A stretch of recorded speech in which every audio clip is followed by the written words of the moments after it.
Hello out there. This is an old Garrity is the name handheld flashlight. These were pretty good. They have a very powerful beam and are fairly reliable. About the only abuse you can give them is dropping them, and even that is usually not the end, because I have dropped this in the past. It lasted a very long time. They used to be pretty cheap in the store, and I suppose there were different quality ones, but this one finally gave out this week. And just in a lighter moment here, I decided to see what exactly or how it is put together on the inside. Obviously there's batteries in there, but you really never know what to expect until you open these things.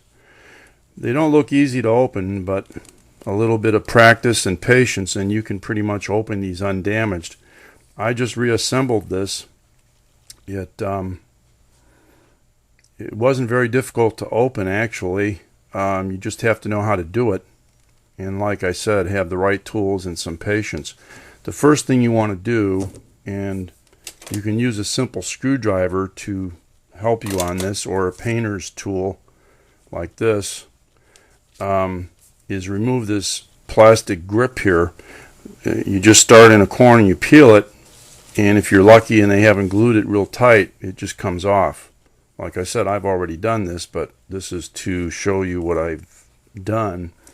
So once you have this apart, you're either going to find some embedded screws in these things or appliances like that, because that's normally how they hide the screws, is they put some sort of material over it.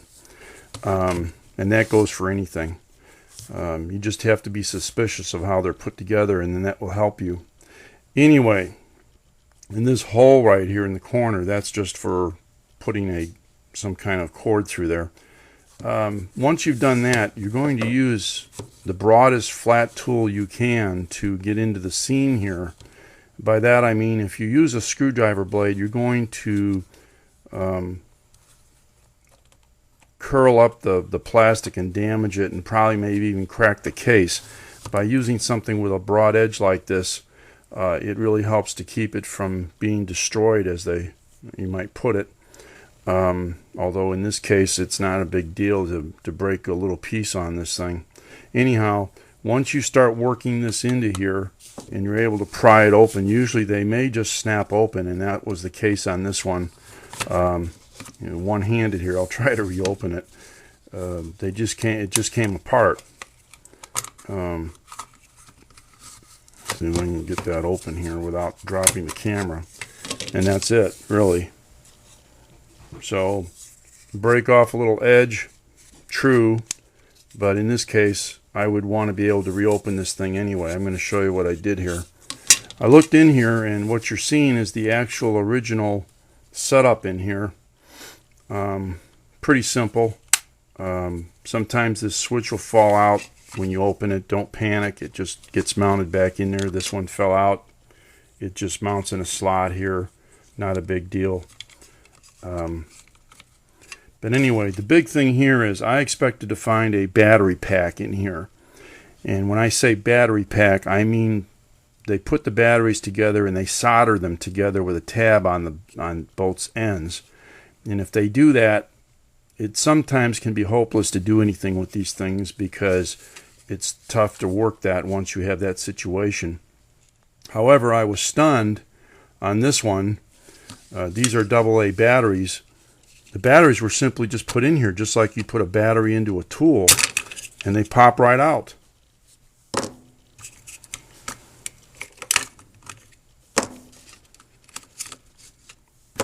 And I tested these batteries, a little hand tester that I've had for some time, and they were all dead, pretty much. At least not enough of a charge to function. So because of the way this is put together, it's real easy to put batteries in here and reactivate this thing and continue to use it, which is great because it has a very powerful beam and I like it.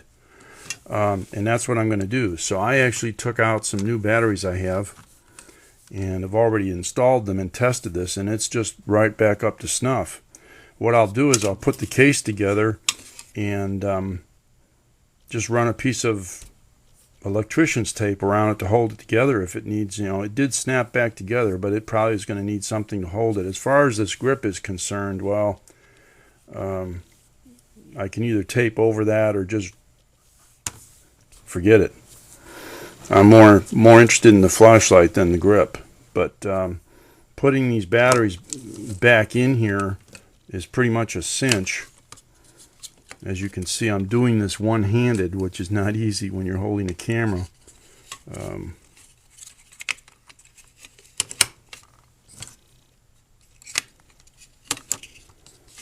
try to turn this on here.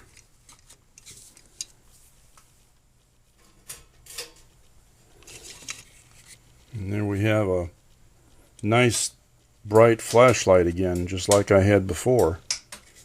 So I'm very thrilled to have been able to fix this, because I don't think they even sell these anymore. So if you have one like this laying around the house and happen to want to test it out, if it's weak or whatever, this is what I've done.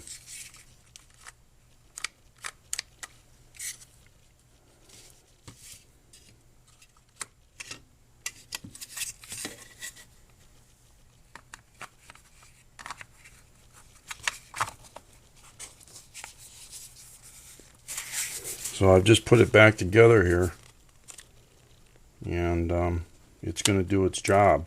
I actually use this in some automotive work where you really can't get a trouble light into tight areas, and it's been a godsend. So I'm very happy to still have this. It's better than some of the flashlights I've used, although they're making some pretty good ones now. So that's the end of this, and that's how you fix something like this. Really, the only thing to do now is wrap it with some tape to hold it together, and whatever your pleasure.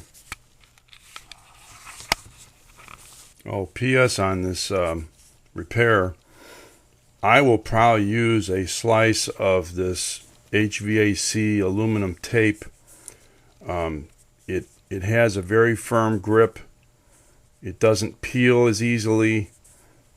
Fairly easy to remove, and a lot of advantages over friction tape or electrician's tape, which kind of degrades and gets gooey if you've ever used it.